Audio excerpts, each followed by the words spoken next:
Assalamualaikum dan salam sejahtera. Berita perdana edisi Ahad 14 Mac 2021 bersama saya Ismail Adnan dan saya Farhatul Aisyati Osman. Berikut paparan utama malam ini. Jawatan kuasa penamatan proklamasi darurat diwujudkan pembangkang. Tiada kuasa dari segi undang-undang.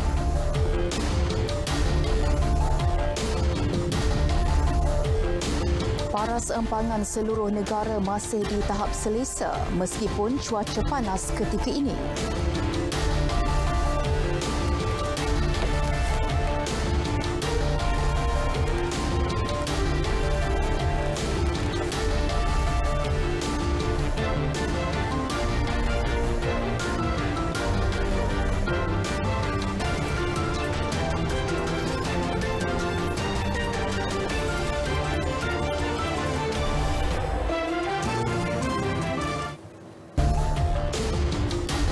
Kita mulakan dengan perkembangan berikut. Jawatan kuasa penamatan proklamasi darurat yang diwujudkan pembangkang tidak mempunyai kuasa dari segi undang-undang dalam menamatkan pelaksanaan darurat. Tegas Menteri di Jabatan Perdana Menteri, Parlimen dan Undang-Undang, Datuk Seri Taqiyuddin Hassan, hanya jawatan kuasa khas bebas darurat 2021 di bawah ordinan darurat yang mempunyai kuasa mengikut peruntukan undang-undang untuk menasihatkan Yang di-Pertuan Agong sama ada darurat ditamatkan lebih awal atau pada tarikh ditetapkan 1 Ogos depan ataupun dilanjutkan. Sama ada darurat ni nak ditamatkan lebih awal daripada 1 bulan 8 ataupun nak ditamatkan exactly on 1 Ogos ataupun nak disambung. Jawatan kuasa ni ada autoriti. Jadi mana-mana ahli parlimen pemagang ni saja, gunakanlah wakil mereka ni. Mereka ada wakil daripada PKR, daripada DAP, daripada Amanah. Jadi gunakanlah wakil ni. Kerajaan bagi peluang menunjukkan kerajaan ni transparent. Ahli parlimen kerajaan ada, ahli parlimen pemagang ada. Jadi bagilah, gunalah saluran ini untuk beri pandangan dan sebagainya. Jangan mengelirukan. Datuk Seri Taqiyuddin berkata demikian ketika diminta mengulas mengenai penubuhan jawatan kuasa tamatkan darurat oleh pembangkang yang melancarkan petisyen untuk memohon supaya darurat ditamatkan dengan segera. Ya, sementara itu Datuk Seri Taqiyuddin sekali lagi menekankan kepentingan penguatkuasaan Ordinan Darurat Kuasa-Kuasa Perlu Nombor 2 2021 bagi menangani penyebaran berita tidak benar berkaitan COVID-19 dan pengisytiharan darurat. Yang saya nak sebutkan ialah bila ada satu berita tidak benar, berita itu disahkan berita tidak benar, berita itu perlu diturunkan daripada portal ke, daripada posting apa-apa, kena turunkan. Itu yang kita utamakan. Jika sekiranya selepas didapati berita itu tak benar, diarahkan diturun, kemudian diingkari ataupun tidak dipatuhi, itulah yang menjadi kesalahan yang dibawa ke mahkamah. Nah, ini yang saya nak tekankan. Beliau bercakap kepada pemberita selepas menghadiri program Malaysia Prihatin di Kompleks Pentadbiran Kerajaan Persekutuan di Anak Bukit. Penguatkuasaan Ordinan Darurat Kuasa-Kuasa Perlu Nombor 2 2021 bukti kerajaan serius dalam menangani situasi pandemik COVID-19. Ini kerana isu penyebaran berita palsu di pelbagai platform mutakhir ini boleh mencetuskan suasana panik dalam negara. Tinjauan RTM di beberapa negeri mendapati rata-rata orang ramai yang ditemui memberi pandangan positif berhubung pelaksanaan penguatkuasa ordinan berkenaan.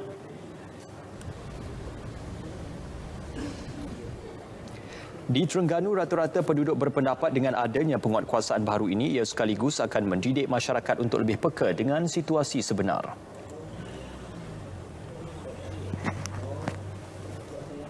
Dengan adanya ordinan ini, rakyat akan lebih berhati-hati untuk men-sharekan maklumat dan mereka akan mencari info yang betul. Dengan adanya ordinan ini, masyarakat akan lebih takut kerana adanya kompon RM100,000 seorang. Saya harap ordinan ini dapat mengurangkan penyebaran berita palsu dan dapat mengurangkan kes harian COVID-19. Orang ramai yang ditemui di Kedah juga turut sama menyifatkan pelaksanaannya mampu membendung penyebaran berita palsu yang semakin berleluasa. Sangat bagus sebab sekarang ni saya pun sangat sedih sebab dah jadi satu budaya dalam negara kita di mana rakyat kita suka atau mudah percaya pada berita-berita palsu. Sepatutnya bila dengar berita-berita kita kena selidik dulu. Ordinan ni memang perlu dibuat. Jika tidak, banyak individu-individu yang menjadi raja dalam menularkan berita-berita di Facebook. Bukan dikata kita tak boleh guna Facebook, tetapi ada kadarnya.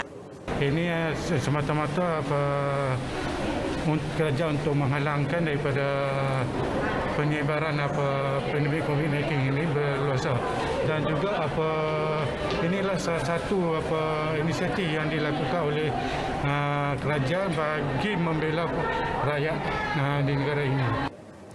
Di Johor, orang ramai yang ditemui berkata pelaksanaan penguatkuasa ordinan berkenaan dapat memelihara hak rakyat bagi mendapatkan maklumat yang sahih dari sumber yang tepat.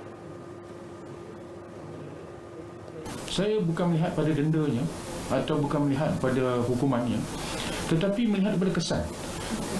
Dia berita palsu, apa pun berita palsu, kalau disebarkan dia akan menyebabkan orang terpedaya ataupun menyebabkan orang panik, maka sudah tentu dia akan menimbulkan satu suasana yang tidak aman. Kalau untuk berita palsu saya ambil berat, memang harus diketatkan lagi. Sebab dia akan merisaukan rakyat-rakyat lain. Pasal kita pun kadang-kadang golongan orang tua pun tak faham dengan berita-berita palsu ni. Menyebarkan berita palsu ni memang memberi impak lah, maksudnya pada terutamanya pada masyarakat warga emas, kanak-kanak, suri rumah. Jadi saya rasa benda tu memang sewajarnya lah. Memang wajarlah kerajaan untuk menggubahkan satu akta untuk memastikan berita palsu ni tidak tersebar. Berdasarkan reaksi penduduk di Kelantan, langkah kerajaan menguatkuasakan ordinan itu tepat bagi mendidik rakyat untuk lebih berhati-hati menerima sesuatu maklumat. Apa yang dibuat oleh dasar kerajaan. Sebenarnya apa yang dibuat itu adalah jalan terbaik untuk menyelamatkan semua rakyat dia. Berkenaan dengan pengetatan ordinan darurat ini berkenaan dengan penyebaran berita palsu, sebab kita tahu dalam agama kita pun fitnah dan prasangka ini diharamkan dalam agama, dan apatah lagi dalam kalangan komuniti kita, antara komuniti. Menyokong kerana banyaklah ni berita lah ni keluar daripada media sosial tak betul. Semua orang Malaysia ni, masyarakat ni boleh guna media sosial. Jadi di waktu bila perkara benda tak betul, kajian kena buat undang-undang.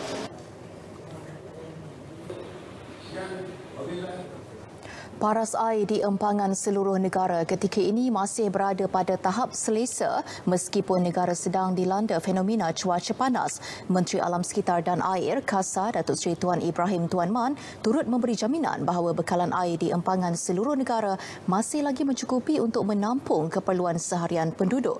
Jelasnya, berdasarkan ramalan meteorologi Malaysia, cuaca panas tahun ini tidak seteruk tahun lepas dan kadar kelembapan ketika ini agak tinggi. Pada tahun ini, Met Malaysia melaporkan keadaan kepanasan kita lebih rendah berbanding tahun lepas. Kadar kelembapan agak tinggi. Cuma kita memantau sekarang, kita dah mula aktifkan tentang majlis atau tindakan jurubu kebangsaan yang akan mesyuarat insyaAllah pada minggu depan. Dan keadaan air di dam kita alhamdulillah sebenarnya masih lagi berada pada paras yang selesa lah, ya. Cuma isu-isu yang berlaku macam contoh yang dibangkitkan ialah di Balim baru-baru ini, isu tu telah pun diatasi oleh kerajaan negeri. Ada tempat-tempat yang kita akui ada masalah yang kerajaan negeri ambil tindakan lah melalui operator air negeri untuk menghantar air melalui lori-lori dan sebagainya. Beliau bercakap kepada pemberita di Kuala Terengganu.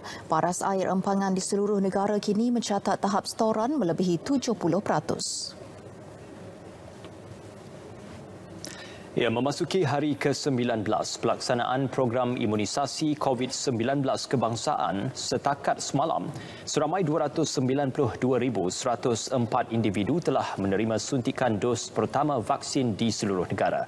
Menurut Menteri Kesihatan Datuk Seri Dr. Adham Baba, 3 negeri mencatatkan jumlah tertinggi penerima dos pertama vaksin tersebut iaitu Selangor, Perak dan Sarawak. Beliau memaklumkan perkara itu melalui akaun Twitter rasminya hari ini. Di Selangor mencatatkan 35,620 penerima, Perak pula 31,675 penerima dan Sarawak 30,634 penerima. Mengikut perancangan program imunisasi ini, tempoh pelaksanaan fasa pertama pemberian vaksin yang bermula Februari sehingga April akan melibatkan 500,000 anggota Barisan Harapan Negara termasuk petugas kesihatan. Ia akan diteruskan bagi fasa kedua yang dijangka dilaksana pada April hingga Ogos tahun ini, melibatkan 9.4 juta warga emas berusia 60 tahun ke atas serta kumpulan rentan dengan masalah mobiliti selain orang kurang upaya. Sementara fasa ketiga dijadualkan bermula Mei hingga Februari 2022 untuk kumpulan individu berusia 18 tahun dan ke atas dengan sasaran kira-kira 14 juta orang. Kira-kira 100,000 rakyat Malaysia yang bekerja di Singapura dan berulang-alik setiap hari dijangka menerima suntikan vaksin bagi fasa kedua program imunisasi COVID-19 kebangsaan. Menteri Besar Johor Datuk Hasni Mohamad berkata, perkara itu telah dipersetujui oleh Kementerian Sains, Teknologi dan Inovasi yang sedang membangunkan sistem pendaftaran untuk golongan berkenaan. Langkah itu diharap dapat memulihkan serta merancakkan kembali ekonomi Johor, antaranya sektor perkhidmatan, perkilangan dan pendidikan sebaik sempadan dibuka semula kelak. Tuan Haji Muhammad Rafi bin Abdullah, Pegawai Daerah Pontian. Jadi saya menganggarkan antara lebih kurang 400,000 yang kalau kita tengok rekod-rekod sebelum ini, jumlah rakyat kita yang bekerja dan berulang-alik ini adalah lebih kurang 400,000. Jadi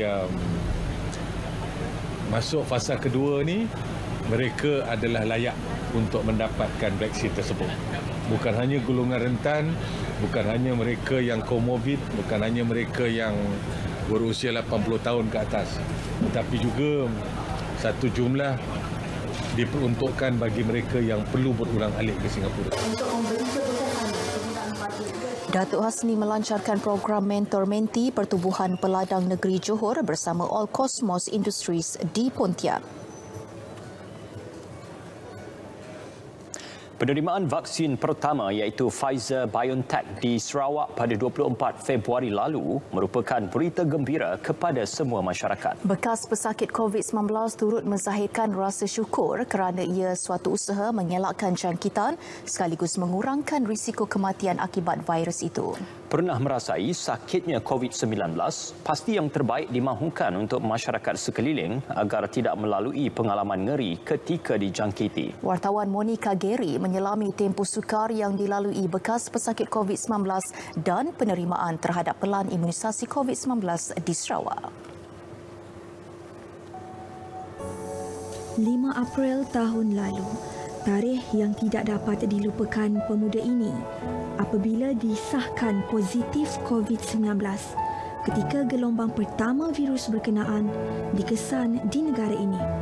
Muhammad Faizal Rusdi, 33 tahun, menerima rawatan di Hospital Umum Sarawak sebelum dipindahkan ke Kompleks Belia dan Sukan serta College Sains Bersekutu Kuching sebagai tempat rawatan untuk golongan kurang berisiko selama lebih kurang sebulan. Kesukaran dihadapi pada ketika itu apabila tiada kaedah rawatan yang sesuai untuk menyembuhkan pesakit COVID-19. Okey, waktu tu ya, ubat yang diberi Sida Hospital adalah ubat demam, vitamin. Buat masa saya diajar duduk. Perasaan kami memang menunggu sebenarnya vaksinnya datang untuk menerima vaksinnya, sebab kita tahu kekuatan vaksinnya untuk mencegah penyakit itu.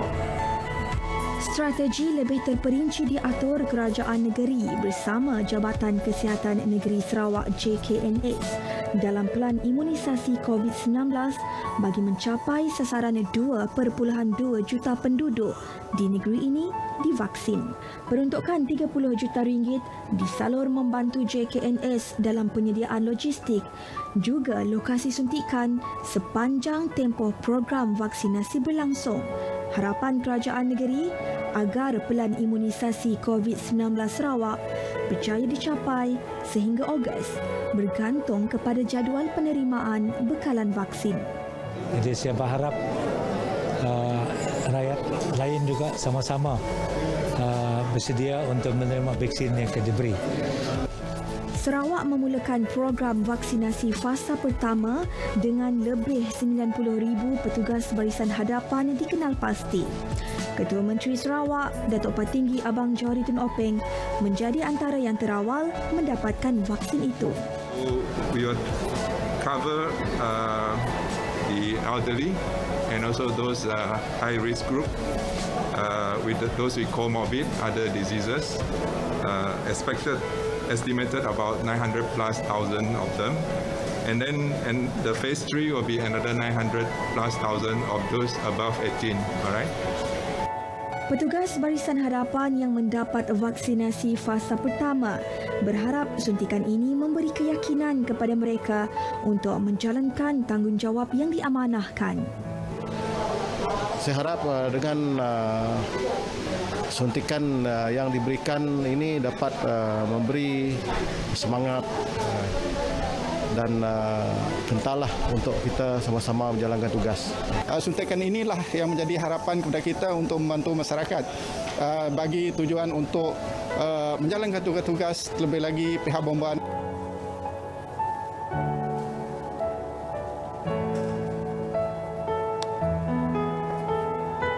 Bimbang dan kesan sampingan dan yang lebih parah menjadi kumpulan anti-vaksin.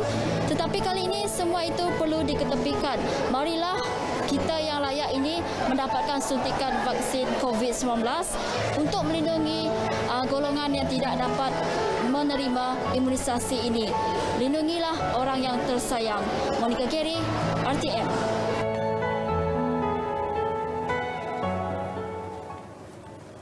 Seterusnya, situasi semasa COVID-19. Jumlah kes sembuh hari ini 1,782, terus mengatasi kes baru 1,354. Sekaligus menjadikan jumlah kes aktif berkurangan kepada 16,279. 4 lagi kematian turut dilaporkan menjadikan jumlah kumulatif kes kematian kini 1,210. Berikut data terkini COVID-19 diikuti kes positif harian mengikut negeri.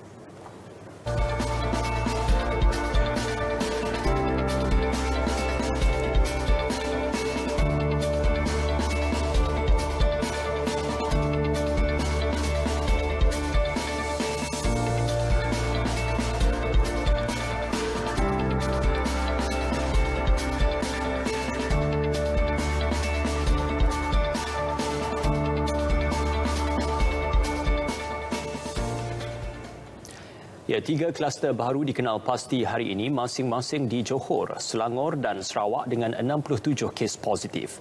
2 daripadanya melibatkan tempat kerja dan 1 kluster melibatkan komuniti. Kluster Jalan Tun Muttalib 3 melibatkan daerah Kota Tinggi Johor dan juga melibatkan pekerja sebuah kilang di Jalan Tun Muttalib 3 di kawasan perindustrian Bandar Tenggara, Kota Tinggi. Manakala kluster Jalan Sutera pula melibatkan daerah Hulu Langat di Selangor, juga hasil saringan bersasar pekerja sebuah kilang. Kluster Bergalak merupakan kluster melibatkan komuniti di daerah Sibu dan Song di Sarawak, hasil saringan individu bergejala.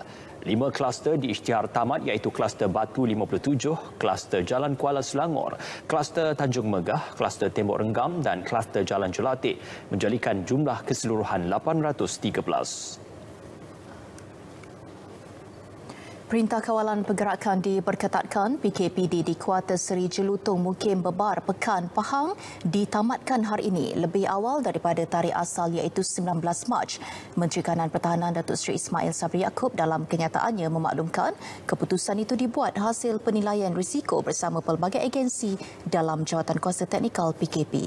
Sehingga kini Kementerian Kesihatan KKM telah melaksana 80 ujian saringan, 4 daripadanya disahkan positif COVID-19. KKM mengesahkan kesemua keputusan sampel kedua bagi 76 kontak rapat adalah negatif dan tiada lagi sampel menunggu keputusan. Selain itu, Kampung Lingkudau, Keningau, Sabah pula dilaksanakan PKPD yang bermula esok hingga 28 Mac ini.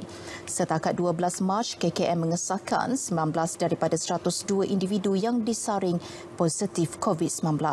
Pelaksanaan PKPD ini bertujuan memudahkan KKM melaksanakan saringan bersasar ke atas semua penduduk serta mengawal pergerakan dan penularan jangkitan dalam komuniti.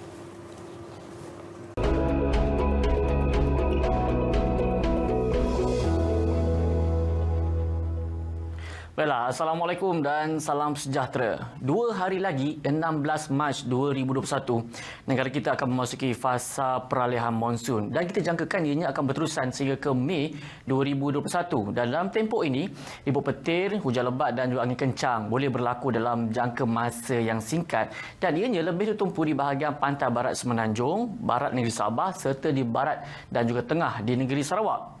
Keadaan cuaca ini, hujan lebat dan juga ribut petir ini berpotensi menyebabkan banjir kilat serta kerosakan pada struktur yang tidak kukuh. Jadi pada orang ramai dinasihatkan untuk lebih berwaspada ketika tempoh ini dan sentiasa peka dengan ramalan serta amaran cuaca yang dikeluarkan oleh Met Malaysia.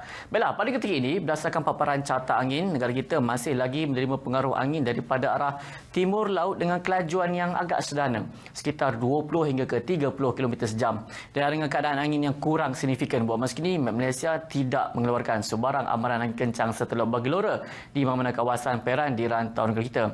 Baiklah, seterusnya kita beralih ke paparan imej satelit bagi melihat apa yang berlaku sebenarnya pada ketika ini. Di Semenanjung Malaysia, hujan berserta ribut petir kini sedang berlaku di bahagian di negeri Kedah, begitu juga di negeri Perak dan juga di negeri Selangor serta di bahagian pantai di negeri Sembilan dan juga pantai di negeri Johor. Keadaan ini kita jangkakan akan beransur-ansur reda dalam tempoh 2 jam lagi. Manakala di negeri Sabah dan Sarawak, keadaan yang berbeza, hujan berserta ribut petir yang agak lebat kini sedang berlaku di bahagian Sandakan, di bahagian pedalaman dan juga di bahagian pantai barat dan di bahagian Sibu, Sarike, Sri Aman, Betong di negeri Sarawak juga buat masa kini sedang mengalami hujan berserta ribut petir dan di bahagian-bahagian lain di negeri Sabah dan Sarawak buat masa kini dalam keadaan yang agak mendung. Dan bagi anda untuk mendapatkan informasi yang lebih terkini, anda boleh layari laman sesawang kami di www.met.gov.my ataupun mahu turun aplikasi My Cuaca ataupun My Gempa ataupun boleh layari Facebook, Instagram dan juga Twitter. Mudah, hanya di hujung jari anda. Baiklah, sebelum pisah kita lihat ramalan cuaca bagi bandar-bandar utama di seluruh Malaysia. Sekian daripada Malaysia, saya Wan Hafiz. Assalamualaikum dan salam sejahtera.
Ya, bersua kembali. Jabatan Perkhidmatan Veterinar JPV Malaysia melakukan satu lawat siasat ke syarikat Le Hong Berhad hari ini susulan penarikan balik telur ayam ladang ayam penelur Le Hong Jeram Selangor dari pasaran Singapura.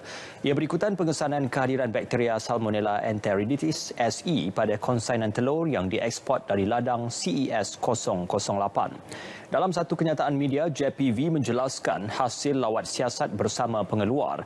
Pihak syarikat telah bersetuju untuk melaksanakan tindakan pembetulan dan pemantauan lebih kerap serta meningkatkan kawalan biosecurity agar permasalahan sama tidak berulang. Pihak JPV turut memaklumkan dan juga melakukan penyiasatan penyakit, menyemak rekod pemvaksinan, pengeluaran telur dan rekod program surveillance penyakit di ladang serta menjalankan pensampelan bagi mengesan SE. Kenyataan itu menyebut telur keluaran ladang CES 008 tidak dibenarkan dijual di pasaran tempatan sebagai telur sajian sehingga keputusan siasatan diperoleh. Jelas JPV lagi, penggantungan tersebut tidak menjejaskan pengeksportan ladang lain ke Singapura dan bekalan untuk pasaran tempatan. Sementara itu, Polis Johor merekodkan kompaun ingkar arahan Perintah Kawalan Pergerakan PKP terbesar berjumlah 1.13 juta ringgit menerusi satu serbuan. Kompaun dikenakan terhadap 108 pengunjung dan seorang pengurus pusat hiburan di Muar pada 11 Mac lalu. Mereka menjadi kelompok pertama dikenakan kompaun RM10,000 seorang, manakala pengurus premis di kompaun RM50,000. Ketua Polis Johor, Datuk Ayub Han Maidin Piche berkata, tangkapan melibatkan 81 lelaki dan 28 wanita berusia 17 hingga 52 tahun. Pusat hiburan itu juga tidak surik kerana pernah dikompaun 2 kali sebelum ini. Kesemua yang ditangkap merupakan warga tempatan dan negatif dadah.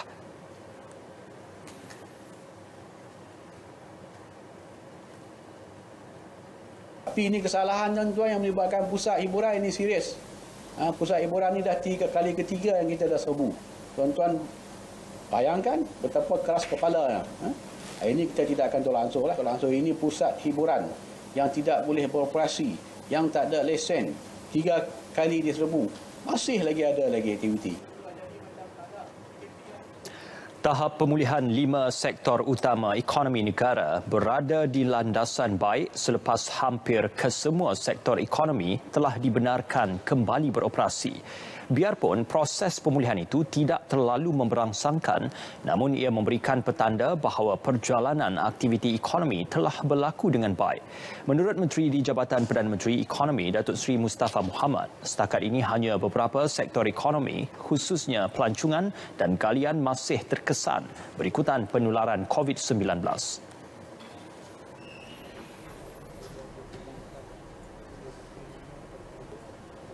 Semua sektor sudah pun dibuka dan angka-angka ekspor pun meningkat, permintaan luar pun, permintaan luar negara, pelancong ni luar negara hampir tak ada kosong lah. Tetapi bagi pembuatan, terus pelabuhan kita sibuk dengan ekspor pun Januari pun meningkat, jadi satu pembuatan dah boleh, yang lain-lain tu pelan-pelan.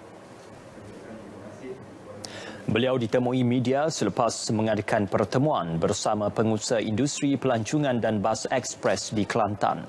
Mengulas mengenai pertemuan itu, Datuk Seri Mustafa berkata pihaknya akan meneliti cadangan yang telah dikemukakan bagi membantu pengusaha terlibat. Antaranya, melibatkan permohonan lanjutan moratorium selain pelaksanaan beberapa inisiatif termasuk pemberian subsidi upah. Kementerian Komunikasi dan Multimedia Malaysia menggalakkan setiap pusat internet komuniti mempelbagaikan aktiviti digital bagi merapatkan jurang digital antara masyarakat. Konsep itu perlu difokuskan terutama di kawasan pedalaman dan di luar bandar. Menurut menterinya, Datuk Saifuddin Abdullah, perkara tersebut dibincangkan dengan agensi terlibat bagi menektaraf capaian internet dan pelbagai rangkaian kemudahan buat penduduk setempat. Tak ada hukumnya. Untuk kita terus membangunkan aplikasi sihat. We want to develop a model Balaraya Community Digital. Tempat dia pusat internet community. Services dia, MDEC ada berpuluh-puluh program e-dagang. kemudian kita ada program kesihatan, kita ada program pendidikan, kemudian kita and Futures pun ada program e-sports, dah ada dah pun. Datuk Saifuddin berkata demikian selepas merasmikan pelancaran aplikasi C-Heart dan memperkenalkan perkhidmatan bungkus dan hantar di Pusat Internet Komuniti Kampung Cerating, Kuantan. Dalam program itu, PIK Kampung Cerating menjadi pelopor sebagai pusat khidmat konsultasi perubatan dalam talian pertama yang disediakan sebelum ia diperluas ke PIK lain. Sukarelawan dan kenderaan dari Pejabat Parlimen Indra Mahkota turut disediakan bagi menggerakkan golongan sasar untuk menggunakan perkhidmatan tersebut. Aplikasi tersebut yang dibangunkan Data Eid Sdn Bhd telah diguna pakai oleh 2 hospital utama iaitu Hospital Kuala Lumpur dan Hospital Sungai Buloh. Usaha Kementerian Pendidikan untuk memperkasa pendidikan digital perlu mengambil kira keberadaan atau latar belakang sosioekonomi guru dan pelajar. Selain itu, perlu ada kemudahan akses internet di sekolah seluruh negara supaya pelajar mendapat akses pembelajaran secara saksama.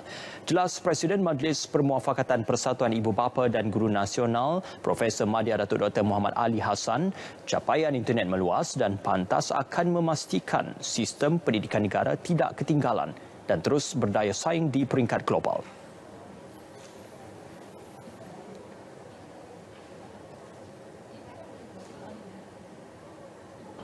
Dalam hal kita nak memperkasakan PBR, kita perlu ingat bahawa usaha kita untuk memastikan capaian internet 100% ini perlu perancangan yang rapi dan dilaksanakan secara tuntas dan mungkin berperingkat-peringkat tetapi tidak mahu ditangguh lama-lama.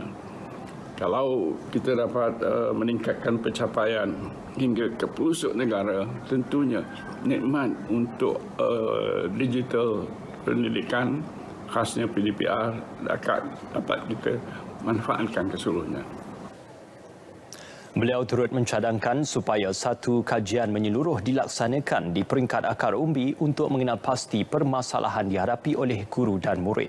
Dalam pada itu, guru perlu memainkan peranan penting dalam usaha memastikan pendidikan digital diperkasa. Guru atau pendidik bukan sahaja perlu mahir dalam penggunaan teknologi, tapi guru perlu lebih proaktif menghasilkan sumber pendidikan digital bagi mewujudkan suasana PDP yang menarik untuk murid. Tak dapat dinafikanlah bila sebut sahaja digital teknologi, internet memainkan peranan utama. Okey, jadi sangat dialu-alukanlah supaya rakyat Malaysia menjadi celik, celik dalam bidang digital. Okey, jadi pemerkasaan ini sememangnya sangat dialu-alukan dan akan memberi kesan atau impak positif dalam kalangan masyarakat Malaysia. Kawalan di punca adalah penting bagi mengelak isu pencemaran air Sungai Kim Kim di Pasir Gudang, Johor dari terus berulang. Ketua Pengarah Jabatan Pengairan dan Saliran Malaysia, Datuk Engineer Dr. Nur Hisham Muhammad Ghazali menegaskan, pemilik kilang sewajarnya mematuhi syarat pembuangan alam sekitar yang ditetapkan. Jelas beliau dalam usaha membaik pulih sungai tersebut, kementerian juga akan menganjurkan aktiviti gotong royong membersihkan sungai itu setiap hujung minggu melibatkan penduduk setempat.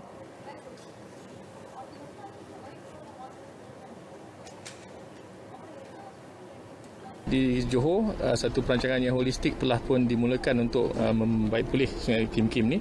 Tapi di peringkat kasar, kita punya first step adalah untuk menceriakan sedikit dia punya tebing dan juga membersihkannya sungai tersebut.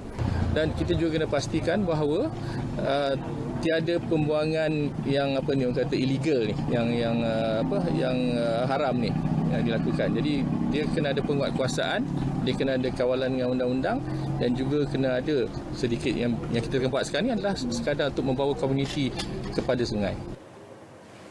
Selain itu, Ketua Setiausaha Kementerian Alam Sekitar dan Air, Datuk Seri Engineer Dr. Zaini Ujang berkata, aktiviti haram itu biasanya dilakukan di kawasan terpencil menyebabkan ia sukar dikesan lebih awal. Cuma Sungai Kim Kim tadi yang sangat penting selama ni sungai itu tak didatangi. Sungai ini macam kita lah, kalau kita tak jenguk selalu, tak datang selalu, tak sapa selalu, dia akan ditinggalkan dan akan menjadi tempat yang tidak indah. Dan itulah kesempatan yang ada untuk mereka yang berhasrat untuk pencemarkan sungai. Jadi kalaulah tempat tu lalu lalang, katalah 10,000 orang lalu lalang setiap minggu kawasan tu, kalau ada bau, kalau ada sampah, ada orang yang akan maklumkan kepada Majlis Bandaraya Pasir Gudang. Mereka ditemui selepas aktiviti gotong royong membersihkan denai sungai air hitam di Kampung Datuk Abu Bakar Baginda di Bangi. Sebelum ini, Menteri Alam Sekitar dan Air Datuk Seri Tuan Ibrahim Tuan Man memaklumkan pencemaran Sungai Kim Kim awal bulan ini merupakan bahan buangan tidak berbahaya yang dilepaskan menerusi pelbagai aktiviti kilang berhampiran. PAS memohon kerajaan untuk membuat rayuan semakan semula terhadap kelulusan Mahkamah Tinggi Kuala Lumpur berhubung kebenaran penganut Kristian menggunakan kalimah Allah dalam penerbitan pendidikan keagamaan mereka. Timbalan Presidennya Datuk Seri Tuan Ibrahim Tuan Man berkata, tindakan itu bukan bermaksud PAS tidak menghormati keputusan mahkamah. Sebaliknya, ia hanya proses biasa selepas satu-satu keputusan dibuat mahkamah.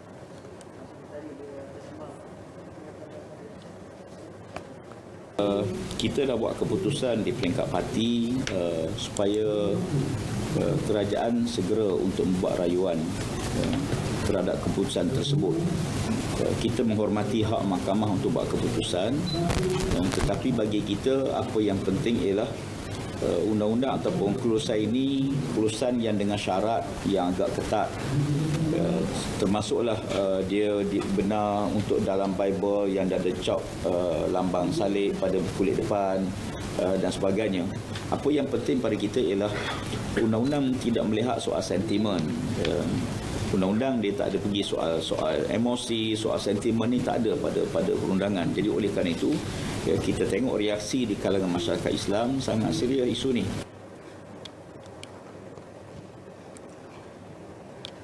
Yayasan Dakwah Islamiyah Malaysia Yadim pula memohon Majlis Raja-Raja campur tangan dalam menyelesaikan isu berkenaan.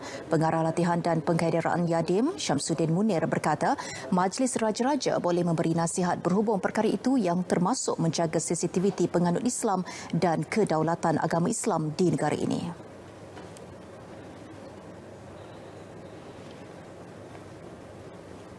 Dia mungkin boleh memberikan satu nasihat, satu titah untuk meredakan keadaan macam mana pihak kehakiman, pihak perundangan dan juga semua pihak supaya menghormati kalimah Allah yang sepatutnya.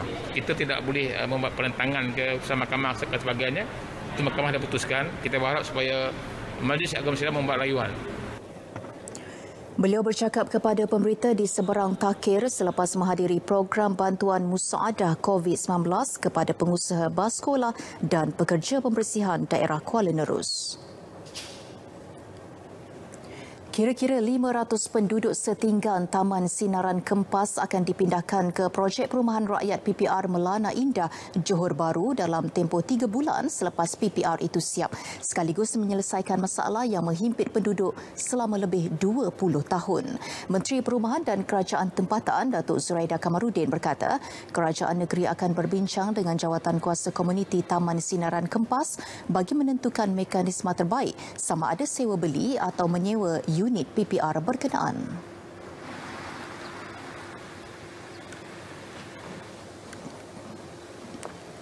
Tadi saya berjumpa dengan komuniti Sinaran Kempas dan telah mendengar taklimat dan sebagainya. Saya telah tawarkan rumah ini kepada mereka dan mereka boleh datang dan boleh serta-merta boleh datang tinggal di sini.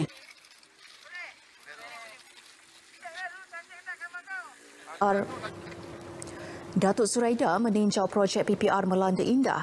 Beliau turut memaklumkan kementeriannya telah meluluskan peruntukan RM5 juta bagi melaksanakan projek pembangunan tahun 2021 kepada Majlis Bandaraya Pasir Gudang. Antaranya untuk membaik pulih kemudahan awam dan membaiki cerun runtuh di Kampung Sentosa Barat. Ya, seterusnya untuk perkembangan sukan, sahabat penyampai kita sudah bersedia dengan laporan. Ya, bersama Ifah Hazim, silakan.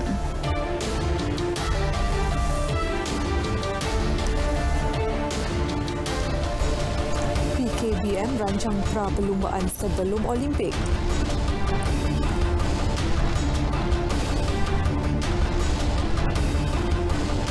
JDT berkukuh kedudukan Liga Super.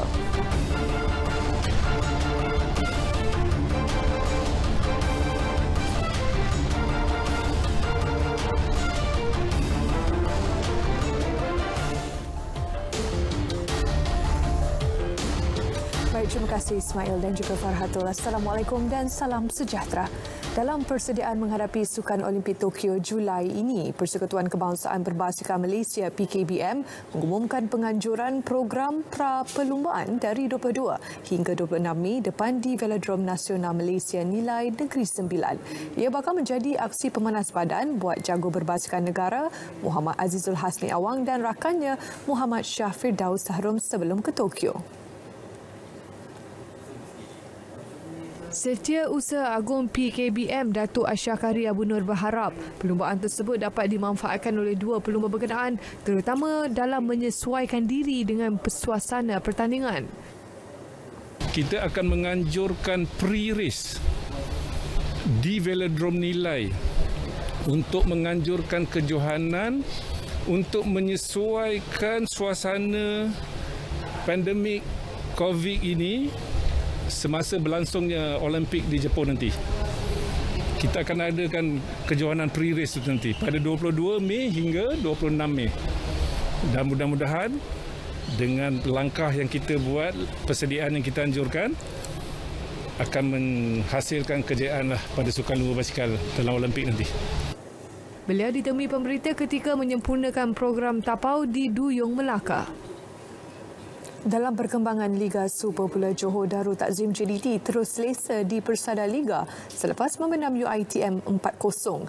Bagaimanapun Selangor dan Kuala Lumpur City FC semalam hanya berkongsi satu mata. Begitu juga dengan aksi Melaka United FC menentang Sri Pahang FC.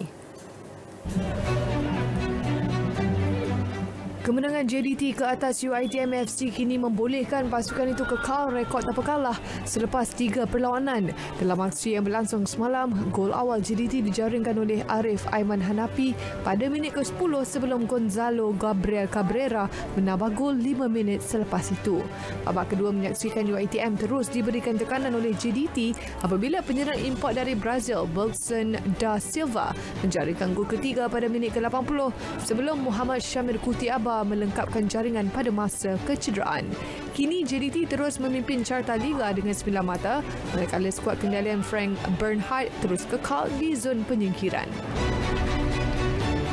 Di Stadium Kelana Jaya pula, Selangor FC dan Kuala Lumpur City FC sekadar seri satu sama sekaligus menyaksikan juara 33 kali Piala Malaysia itu berada di tangga kelima dengan 4 mata. Gol awal perlawanan dijaringkan The Squad The City Boys menerusi jaringan pemain import dari Mauritania. Dominic Da Silva minit ke-80 berpunca daripada kelemahan pertahanan Selangor. Dalam perlawanan tersebut, pemain import Selangor Safwan Baharudin muncul penyelamat apabila berjaya menyamakan kedudukan seminit sebelum tamat perlawanan. Sementara itu, di Stadium Hang Jebat, Melaka United FC, MUFC sekadar seri tanpa jaringan menentang Sri Pahang FC. Ini juga adalah kali ketiga berturut-turut MUFC mencetak keputusan seri sejak perlawanan pertama menentang Sabah FC 6 Mac lalu. Sepanjang perlawanan berlangsung, menyaksikan tuan rumah gagal memanfaatkan kesemua peluang terhidang bagi mendapatkan jaringan. Beralih ke saingan Liga Premier, kecemerlangan skuad utama Johor Darul Takzim diteruskan oleh JDT 2 apabila meraih kemenangan pertama menewaskan Kuching City. Berikut rangkuman aksi tumpuan semalam.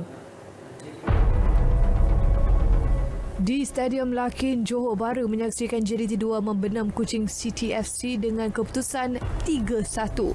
Kemenangan tersebut berjaya mengubat kekalahan sebelum ini sekaligus membolehkan skuad Harimau Selatan itu berada di tangga ke-7 dengan 3 mata. Dalam perlawanan tersebut, gol awal permainan dijaringkan oleh Kuching City menerusi penyerang Hudson Diaz pada minit ke-21. Bagaimanapun, tuan rumah dilihat bangkit pada babak kedua apabila berupaya mendapatkan 3 gol perlawanan menerusi kapten Nicolas Alberto pada minit ke-48 sebelum Muhammad Ferus meledak 2 gol pada minit ke-51 dan 77. Di Stadium Tuanku Abdul Rahman Paroi Negeri Sembilan, Negeri Sembilan FC terpaksa berpuas hati apabila sekadar seri menentang Terengganu FC TFC 2 dengan keputusan 2-2. Satu mata tersebut membolehkan Negeri Sembilan FC kekal di tangga teratas Liga dengan 7 mata selepas 3 perlawanan berlangsung, sementara TFC 2 berada di tangga ke-6 dengan 5 mata. Di Kota Baru pula, Kelantan United FC KUFC meneruskan rentak kemenangan apabila menang tipis 2-1 ke atas Perak FC 2 di Stadium Sultan Muhammad keempat. Dalam perlawanan tersebut, 2 gol tuan rumah diperoleh menerusi penyerang import Gassama Al-Fusaini pada minit pertama dan Amirul Syafiq Cik Soh pada minit ke-50. Sementara pasukan pelawat sekadar berpuas hati meraih 1 gol hasil jaringan pemain gantian Muhammad Alif Zikri Zaini Anwar.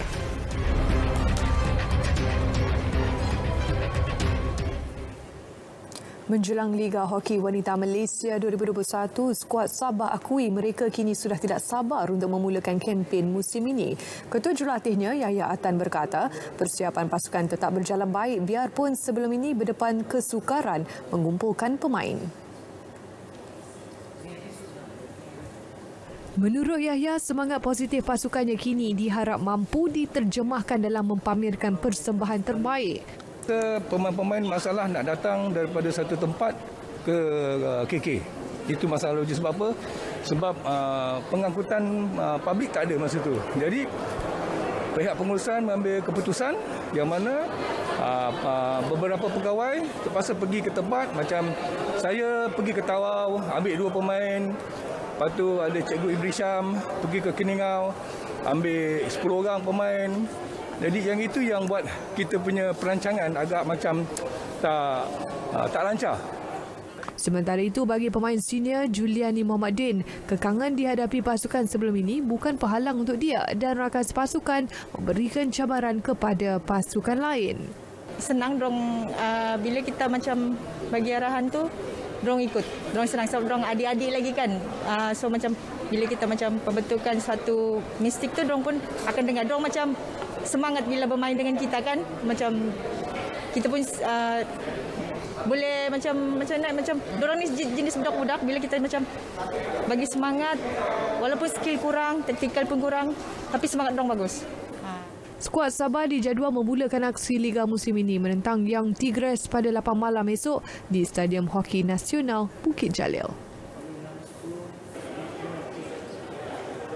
Sementara itu, jurulatih skuad Universiti Kuala Lumpur UniKL Ladies, Roslan Jamaluddin berpendapat pasukannya kini boleh dianggap lengkap di setiap posisi kerana mempunyai pemain kebangsaan dan seorang pemain berpengalaman dalam aksi Liga Eropah. Memang kami mempunyai 7 pemain kebangsaan dalam pasukan UniKL Ladies dan selebihnya adalah bekas pemain hoki kebangsaan dan pemain daripada Terengganu Hoki Team yang berasi pada tahun lepas. So memang tak dinafikan persaingan daripada tim lain macam PKS, PDRM dan of course kita tahu ada Young Tigers mempunyai pemain-pemain yang muda dan lincah. UniKL Ladies menyasarkan sekurang-kurangnya 1 piala dalam saingan Liga Hoki Wanita Malaysia tahun ini. Baiklah, penang itu tadi mengakhiri segmen sukan pada malam ini. Saya serahkan kembali kepada Ismail dan juga Farhatul untuk segmen seterusnya. Silakan.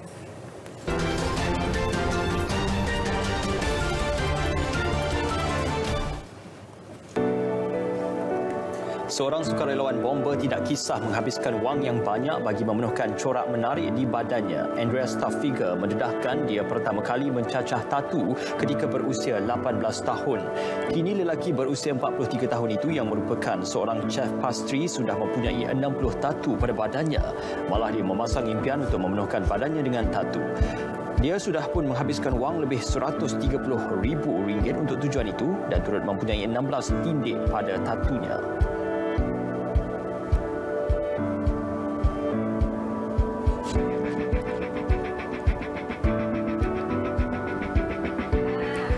Salah seorang guru tidak mudah seperti yang disangka. Apa yang menjadi perhatian rakaman daripada Cikgu Ayu yang mengajar di sebuah prasekolah telah membuatkan ramai terhibur dengan pelajarnya yang menyambung ayat semasa sesi pembelajaran.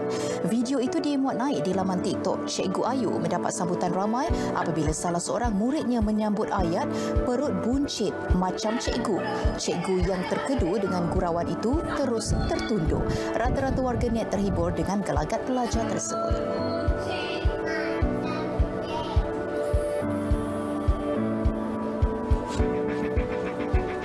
Seorang ibu muda berusia 21 tahun di India melahirkan bayi sulungnya dengan 2 kepala dan mempunyai 3 tangan. Babita Akhirwar dan suaminya Jaswant Singh Akhirwar amat terkejut dengan kelahiran anak mereka. Doktor di hospital berkenaan mendakwa mereka tidak pernah berdepan kelahiran luar biasa seperti itu. Bayi kembar siam itu kini berada di bawah pemerhatian pihak hospital. Dan pasangan itu dimaklumkan akan mendapat bayi kembar ketika usia kandungan mencecah 35 minggu. Tetapi selepas pembedahan dilakukan, mereka terkejut apabila bayi tersebut dilahirkan dengan 2 kepala.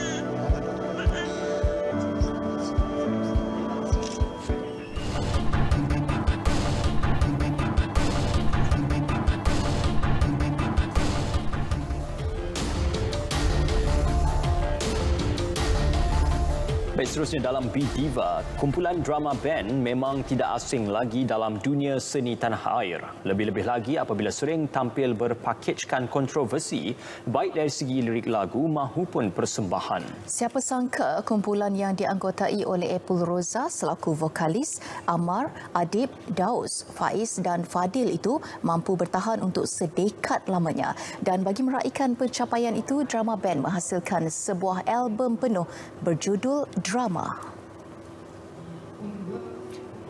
Jelas Epul Roza tahun 2021 cukup istimewa buat mereka berenam kerana impian untuk mempunyai album penuh mengandungi 16 buah lagu terlaksana.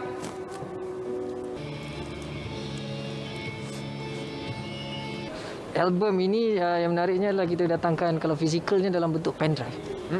Cucuk je dekat kereta terus boleh terus boleh play.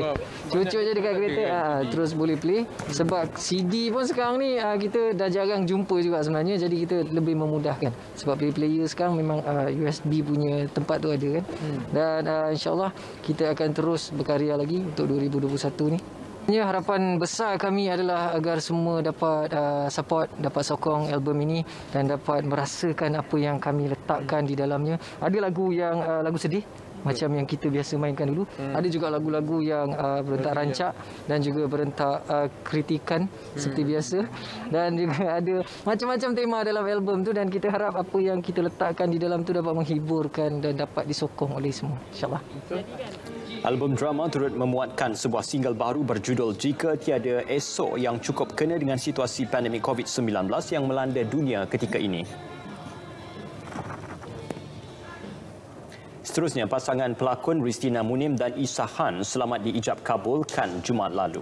Sebagai isteri, Ristina kini perlu lebih teliti memilih watak walaupun suami memberi keizinan untuk dia meneruskan kerjaya lakonan.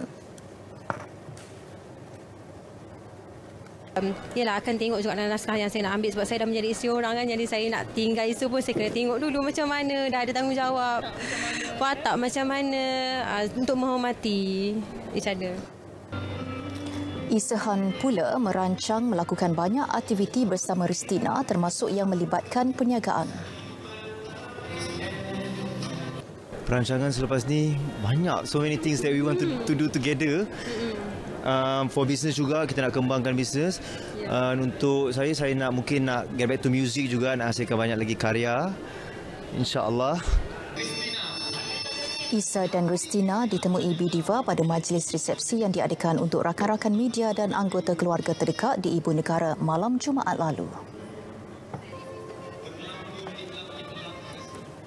Ya, dengan itu berita perdana edisi 14 Mac 2021 berakhir di sini. Daftar di MySejahtera untuk janji temu vaksinasi COVID-19 yang akan diberikan secara berperingkat mengikut fasa kelayakan. Lindung diri, lindung semua dan terus patuhi SOP untuk putuskan rantaian jangkitan COVID-19.